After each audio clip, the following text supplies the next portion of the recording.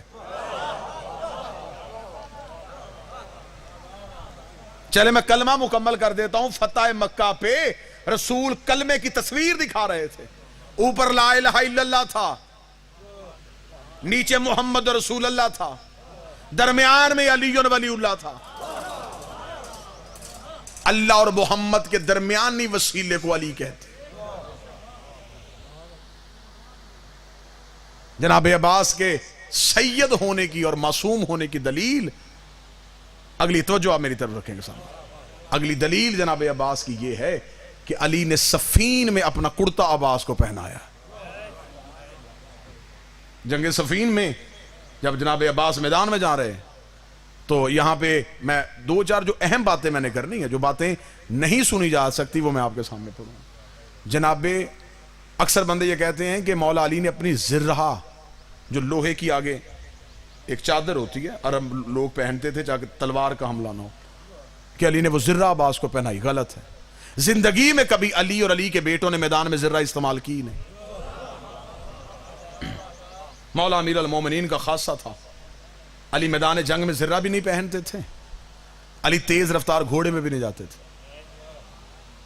معمولی سا گھوڑا علی کی سواری ہوتا تھا. ایک دن ایک صحابی نے کہا یا علی آپ اتنے بڑے فاتح ہیں، جتنے بڑے بہادر ہیں، سواری اتنی اچھی نہیں. یا علی سواری آپ کی شایع نشان ہونی چاہیے. علی مسکرا کے فرماتے سواری کیسی ہونی چاہیے؟ اس نے کہا تیز رفتار گھوڑا.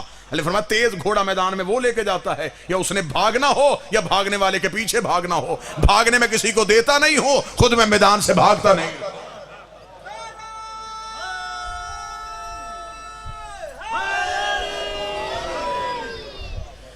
لہٰذا یہ بھی محمد یہ بھی علی، جس بادشاہ کا تذکرہ ہے وہ بادشاہ علی ابن موسیٰ الرضا ہے. توجہ میری طرف کیجیے. بات ذہن میں ہے. مامون امین دو بھائی، مامون عرب سے، امین عجم سے.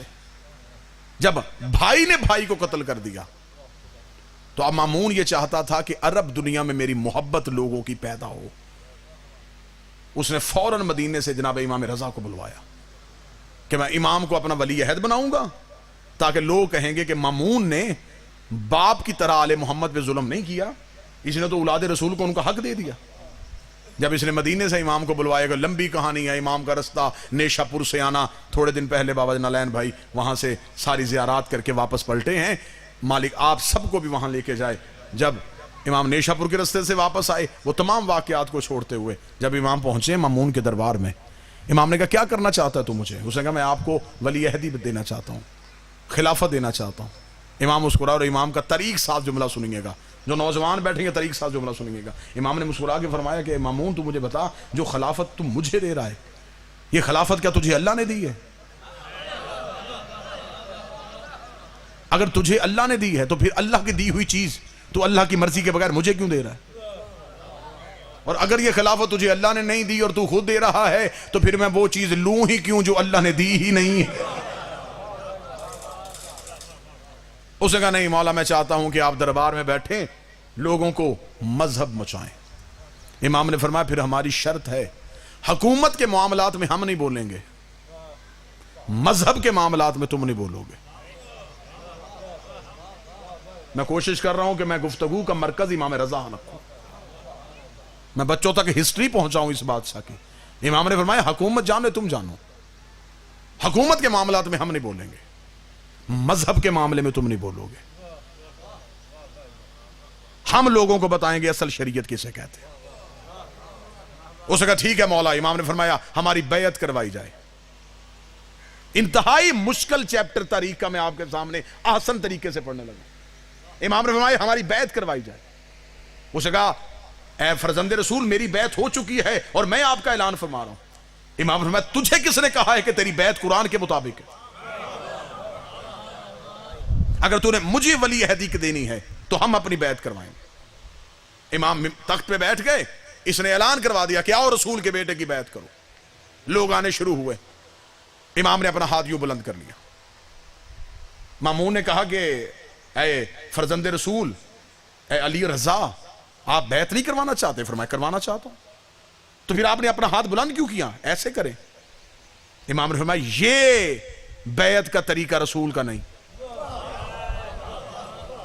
معصوم کسی کے آگے ہاتھ نہیں پھیلاتا۔ اگر بیعت کا طریقہ، موضوع پسند ہے سرکار یا نہیں پسند؟ مولا نے فرمایا اگر بیعت کا طریقہ یہ ہوگا تو اس کا مطلب جو بیعت کرے گا وہ ہاتھ اوپر رکھے گا، اور معصوم کے ہاتھ کے اوپر اگر کوئی ہاتھ آ جائے تو یہ قرآن کی نفی ہے، کیونکہ اللہ کہتا ہے ید اللہ فوق ایدیہم، ان کے ہاتھوں پہ تیرا ہاتھ نہیں، ان کے ہاتھوں پہ اللہ کا ہاتھ ہے۔ اس نے کہا پھر بیعت کیسے ہوگی؟ امام نے فرمایا یہ بیعت کرنے کا طریقہ سقیفے سے شروع ہوا تھا۔ سب سے پہلی اسلام کی غلط بیعت سقیفے میں ہوئی تھی، ہاتھ پھیلا کے۔ آج بھی ہمارے ہاں جسے جمہوریت کہا جاتا ہے یہ سقیفے کی قسم ہے۔ آج بھی آپ کے دروازے پہ جو ووٹ مانگنے آتا ہے وہ ایسے آتا ہے، اور آج بھی ہمارے گھروں کی چھت پہ جو علم لگا ہے اس پہ پنجہ ایسے ہے۔ اس لیے ہم اپنے گھر بے عباس کا علم لگا کے دنیا کو بتاتے ہیں ہم نے بیعت سقیفے سے نہیں کی، ہم نے بیعت غدیر سے کی ہوئی ہے۔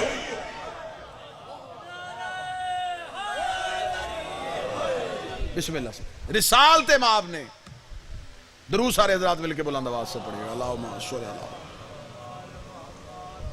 پھر بھی بلند آواز سے صلوات پڑھیں، بسم اللہ سے۔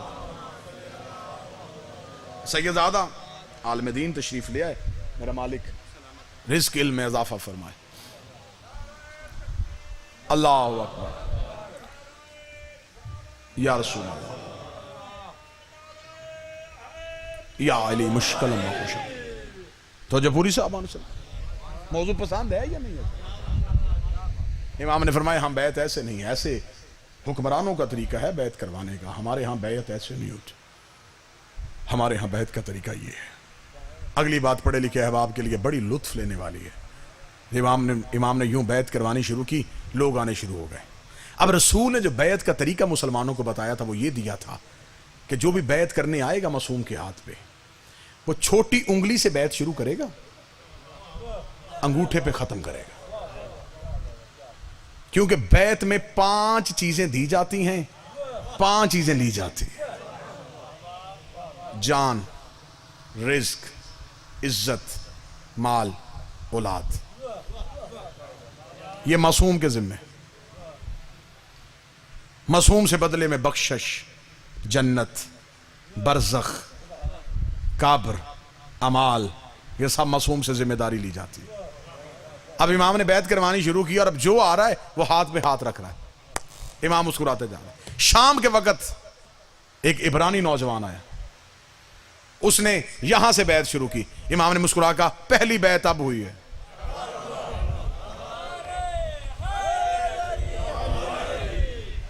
بیعت امام ہو گئی۔ اس وقت اسلام کی جتنی بھی مملکت تھی اس میں جو سکہ چل رہا تھا وہ سکہ روم کا تھا۔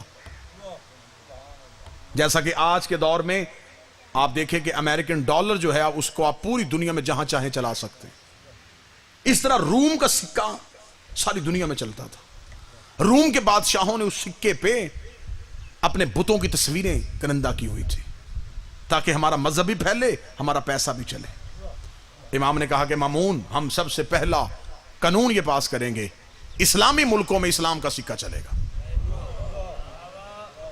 سکہ دوبارہ ڈھالا جائے، روم کا سکہ اسلام کے کسی ملک میں نہیں چلے گا، جہاں جہاں کلمہ پھیل چکا ہے وہاں وہاں یہ سکہ چلے گا۔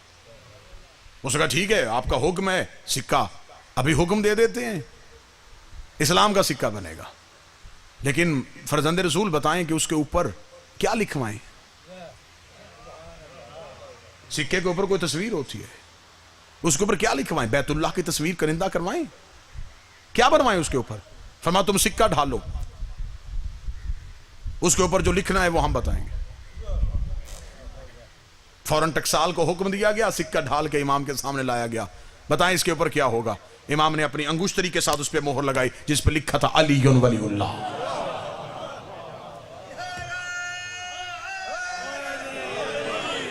پوری دنیا میں سکہ چلے گا تو علی ولی اللہ کا چلے گا۔ جب یہ سکہ پھیل گیا تو اب جو شیعہ ڈر ڈر کے گھروں میں رہ رہے تھے انہیں پتا چل گیا کہ ہمارے امام کی حکومت آ گئی ہے، سکہ بھی مالک کا چل گیا ہے۔ اب جب کسی شیعہ کو، کیونکہ انہیں پتا تھا تھوڑے دن تک یہ سکہ چلنا ہے، پھر اس کے بعد رواج ختم ہو جائے گا، دشمن زمانہ ہے، مامون کے اندر تو بغض آل محمد ہے نا، اس نے امام کے کہنے پہ یہ سکہ چلا تو دیا ہے، لیکن ابھی یہ سکہ بند بھی ہو جائے گا، پھر اس کے بعد یہ کہیں سے نہ ملے گا، یہ نایاب ہو جائے گا۔ جس شیعہ کے پاس وہ سکہ آتا وہ اسے کپڑے میں لپیٹتا، اپنے بازو پہ باندھ کے کہتا آج سے امام زامن ہے۔ تب سے یہ سلسلہ امام زامن کا چلا۔ کتنے واقعات ہیں، عشرے پڑھے جا سکتے ہیں۔ علی ابن موسیٰ رضا علیہ السلام پہ مامون اپنے دربار میں بیٹھا ہے، خوشبو کے جھونکے دربار میں آئے، خوشبو کا دربار میں آنا تھا، مامون متوجہ ہوا، اس نے کہا یہ خوشبو کہاں سے آ رہی ہے؟ ایک شخص نے پیچھے سے ہاتھ بلند کر کے کہا مامون ڈھونڈنا، یہ خوشبو مجھ سے آ رہی ہے۔ مامون نے کہا تو نے کون سا عطر لگایا ہے؟ یہ خوشبو میں نے پہلے کبھی نہیں سونگی۔ اس نے کہا نہ کوئی عطر لگایا ہے نہ میرے پاس کوئی پھول ہے۔ پھر اس نے کہا خوشبو کس کی ہے؟ اس نے کہا میرے پاس رسول کے سر کے بال ہے، نسل در نسل ہمارے پاس چلے آ رہے ہیں، یہ بال میرے پاس ہیں۔ اب غربت آ گئی ہے، چاہتا تھا کہ بالوں کو بیچوں، یہ بال لے کے تیرے دربار میں آ گیا، اگر تو چاہے تو میں یہ بال بیچ سکتا ہوں۔ توجہ پوری صاحبہ۔ مامون نے کہا کیا لے گا بالوں کا؟ اس نے کہا ایک بال 1,00,000 دینار کا۔ بال کتنے ہیں؟ 7، قیمت 7,00,000 دینار۔ مامون نے کہا میں 7,00,000 دینار میں بال کیوں خریدوں؟ اس نے کہا نہیں خریدنے تو نہ خرید، اگر تو بال خرید لیتا تو تیری دلیل دعوے میں ہو جاتی کہ تو نے کہا ہے کہ میں وارث رسول ہوں، یہ بال تیرے علاوہ کسی کے پاس نہیں ہونے تھے۔ مامون نے جلدی سے کہا 7,00,000 دینار خزانے سے دیے جائیں، 7 بال خرید لیے۔ خریدنے کے بعد کہا کہ جاؤ امام علی رضا کو دربار میں بلاؤ، اور خود وہ جس ڈبیا میں بال تھے اسے چھپا کے رکھ لیا۔ اگلا لفظ، اگلا جملہ سینوں میں ٹھنڈک محسوس کرے تو چہروں میں ولایت کی چمک نظر آنی چاہیے۔ مامون نے بال چھپا دیے، تھوڑی دیر بعد امام علی رضا کا پہلا قدم دربار میں آیا، دربار میں پھر وہی خوشبو دوبارہ آئی جو بال سے آ رہی تھی، وہی خوشبو سے دربار پھر معطر ہوا۔ مامون نے قریب لا کے کہا کہ آپ کے پاس کیا رسول کے سر کے بال ہیں؟ دیکھیں میں وارث رسول ہوں، میرے پاس رسول کے سر کے بال ہیں۔ امام نے فرمایا ہمیں زیارت کروائی جائے۔ ڈبیا کو کھولا گیا، امام کے سامنے رکھا گیا، 7 بال سامنے تھے۔ امام قریب آئے، امام نے 4 بال علیحدہ کیے، 3 بال علیحدہ کیے۔ امام نے کہا یہ 4 میرے نانا کے ہیں، یہ 3 میرے نانا کے نہیں ہیں۔ کوئی بیٹھا ہے جو سن رہا ہے سرکار؟ یہ 4 بال میرے نانا کے ہیں، یہ 3 میرے نانا کے نہیں ہیں۔ مامون قریب آیا اور قریب آ کے دیکھا، دیکھ کے کہنے لگا مولا سوال کر سکتا ہوں؟ پوچھ۔ مولا ان کی رنگت ایک جیسی ہے، دکھنے میں ایک جیسے نظر آ رہے ہیں، آپ کو کیسے پتا چلے کہ یہ 4 آپ کے نانا کی، یہ 3 نہیں؟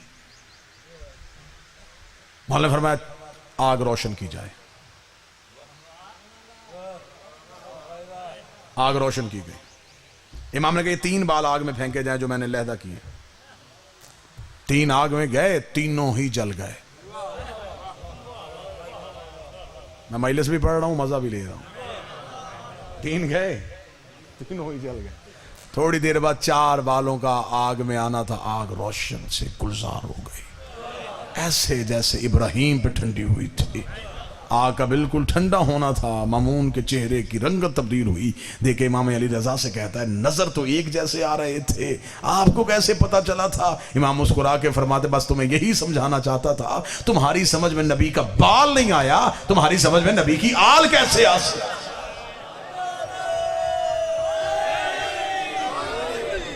جنہیں یہ نہیں پتا کہ نبی کے سر کے بال۔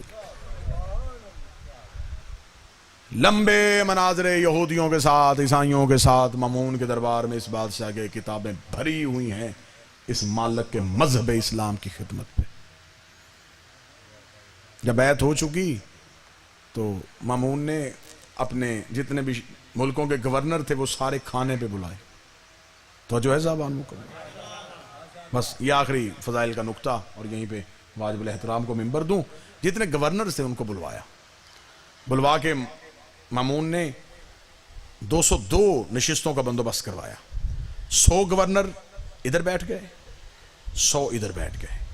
ایک کرسی اپنی لگوائی، ایک امام رضا کی لگوائی. پھر جملہ سمجھیے، 100 گورنر ان کرسیوں پہ بیٹھے ہیں، 100 ادھر کرسیوں پہ بیٹھے ہیں. مامون، امام رضا. ہر گورنر کے پیچھے ایک حبشی غلام جو پنکھے سے ہوا دے رہا ہے. 200 گورنر، 200 حبشی غلام. مامون، امام رضا. دسترخوان لگ گیا، کھانا سج چکا. گورنروں کو انتظار ہے مامون شروع کرے تو ہم شروع کریں، مامون کو انتظار ہے کہ امام شروع کریں تو میں شروع کروں. کھانا لگا ہوا ہے اور کھانے کی طرف ہاتھ نہیں اٹھ رہا. اسے کہتے ہیں طاقت امام. رازق بیٹھا ہوا ہے، سب کے ہاتھ رکے ہوئے. بسم اللہ سے. تھوڑی دیر کے بعد گورنروں نے مامون کا چہرہ دیکھا کہ شروع ہو. مامون نے امام رضا کی طرف دیکھا. سرکار کھانا تناول فرمائے. امام کی نظر حبشی غلاموں پہ گئی. امام نے کہا یہ نہیں کھائیں گے.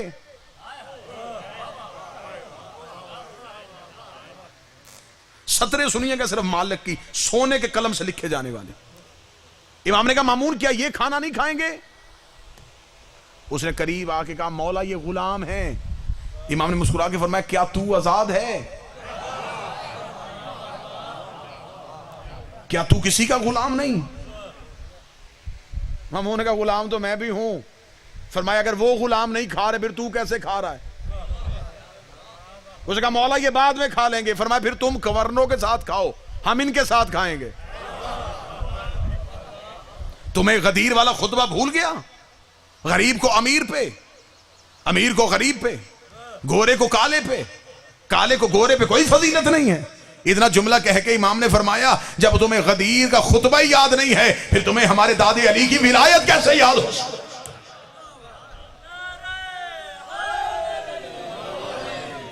کتابیں بھری ہیں بادشاہ کی ان طریق ساز جملوں پہ جو مالک نے مذہب اسلام کے لیے. مشہد میں بیٹھا ہے اور پورا ایران اس کا مقروض ہے. جو ظاہر بیٹھے ہیں یہ گواہی دیں گے. پورا ایران مقروض ہے ہمارے مالک. ایران کے خزانے سے جب دولت ختم ہوتی ہے امام کے خزانے سے بطور قرض لیتے ہیں.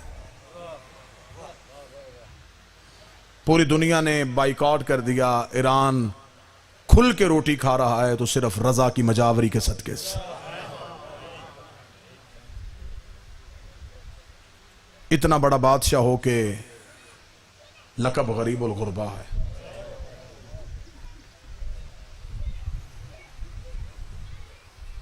زمانے کی سمجھ میں آل محمد ہی نہیں آئے. جن کا غریب الغربا ایسا ہے ان کا امیر المومنین کیسا ہوگا. عزادار بیٹھے ہیں. میرا مالک یہ محبت ہمیشہ سلامت رکھے. مجلس حسین میں آؤ تو اس بادشاہ نے، اسے امام رضا نے جو عزاداری کا طریقہ دیا ہے، صف عزا میں بیٹھو تو بیٹھنے سے پہلے اسے چومو. امام رضا جب اس صف عزا پہ آتے تھے امام پہلے صف کو بوسہ دیتے تھے. صحابی نے پوچھا مولا صف عزا کو بوسہ کیوں؟ فرمایا یہ وہ جگہ ہے جہاں ملائکہ اپنے پر مس کرتے ہیں.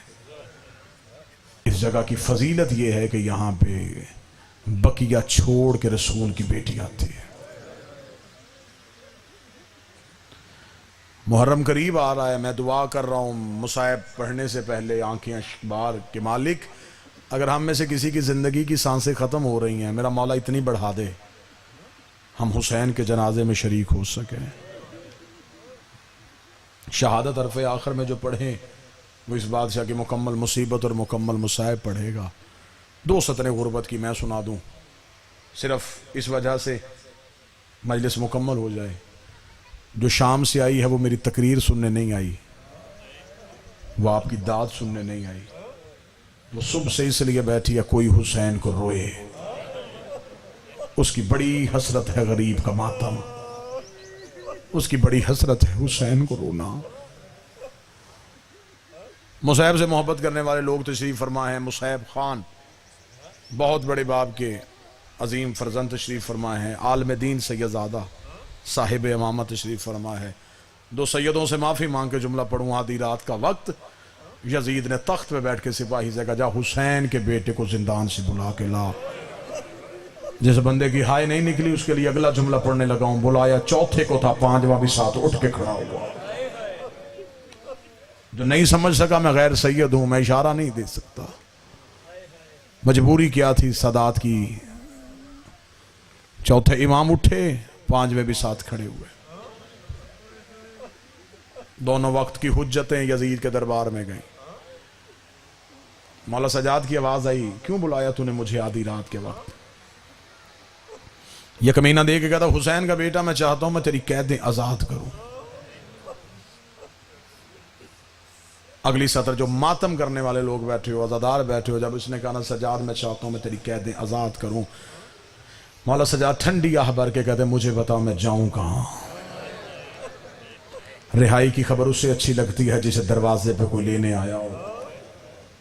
اس نے دیکھے کہا سجاد واپس مدینہ چلے جا. مولا سجاد رو کہتے کون سا مدینہ جہاں کبھی اکبر ہوتا تھا, کون سا مدینہ جہاں کبھی ابو الفضل العباس ہوتے تھے. او مولاؤں تو نے میرا مدینے میں چھوڑا ہی کیا ہے.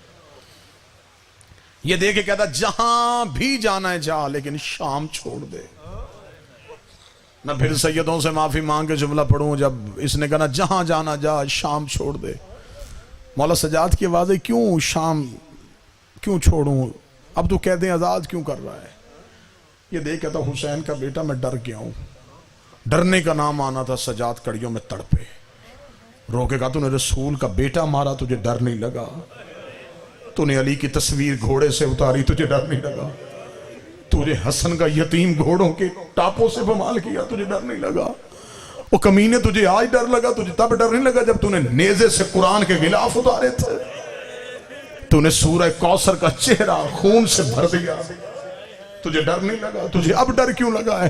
اب جو سید بیٹھو جو مصعب سے محبت کرتے ہو, بابا نالین شاہ جی سے لے کے آخری عزادار تک مجھے جملہ معاف کرنا. جب مولا سجاد کی آواز آئی اب تجھے کیوں ڈر لگا ہے؟ یہ دیکھا تھا میں تجھے مجبوری بتاؤں. جسے تھوڑے دن پہلے قبرستان مسافرہ میں دفنا کے آیا ہے نا, اس کی چیخوں کی آوازیں مجھے سونے نہیں دیتی. مجھے آج بھی میرے دربار میں رونے کی آوازیں آتی ہیں. میں آدھی آدھی رات کو اٹھ کے دیکھتا ہوں, کبھی اس کونے میں روتی ہے, کبھی اس کونے میں روتی ہے. سجاد جسے دفنا کے آیا ہے اس کی آواز بند نہیں ہوئی, اس کی سسکیاں مجھے سونے نہیں دیتی. مجھے ڈر لگتا ہے کہیں میرے اوپر عذاب نہ آ جائے, یہ چھت میرے اوپر گر نہ جائے. تو جتنی جلدی ہو سکے اپنی پھوپیاں لے کے شام سے چلا جا. مولا سجاد رو کے کہتے اگر تو نے قیدیں آزاد کرنی ہے تو پھر فیصلہ میں نے نہیں کرنا, فیصلہ اس نے کرنا ہے جو زندان میں بیٹھی ہے. میں بڑی محبت سے پڑھ رہا ہوں, بڑی محبت سے آپ سن رہے ہیں. روحانیت ہے مجلس میں, ہر آنکھ رو رہی ہے, ہر بندہ مصعب کے لیے تڑپ رہا ہے. کیوں حسین کا بیٹا تو امام نہیں, فیصلہ تو نہیں کرے گا؟ مولا سجاد کی آواز آئی میں بیٹا ہو کے وارث نہیں, وہ بہن ہو کے وارث ہے. میں امام ہو کے شریکت الحسین نہیں, شریکت الحسین وہ ہے. فیصلہ وہ کرے گی جو زندان میں ہے, جو ادب کے ساتھ مصیبت سننے کے عادی ہو. آدھی رات کے وقت سید الساجدین دوبارہ قید خانے میں آئے. ریت کے مسلح پہ بیٹھی تھی علی کی نمازی بیٹی, ماں کے پاؤں کے تلووں پہ ہاتھ رکھ کے کہا اماں یزید قید آزاد کر رہا ہے. علی کی بیٹی رب نے زخمی سر اٹھا کے رو کے کہتی ہے سجاد اس سے پوچھ شام کی عورتیں تھک گئی ہیں کیا شام میں پتھر ختم ہو گئے؟ انہیں کہا نہیں, علی کی بیٹی تب تک شام نہیں چھوڑے گی جب تک شام کے پتھروں سے آواز نہ آئے حسین نمازی تھا. اما وہ قیدیں آزاد کر رہا ہے, وہ کہتا ہے سکینہ کے رونے کی آوازیں آتی. بی بی رو کے کہتی سجاد اس کے باپ سے میرے بھائی نے شرطیں منوائیں, تو اس سے منوا تاکہ مورخ لکھے کہ علی کی بیٹی فاتح شام بن کے گئی ہے. اس نے رحم کر کے نہیں ہمیں آزاد کیا, ہم نے شرطیں منوائی ہیں تو شام چھوڑا ہے. اسے پتا چلے کہ ہم نے جنگ جیتی ہے.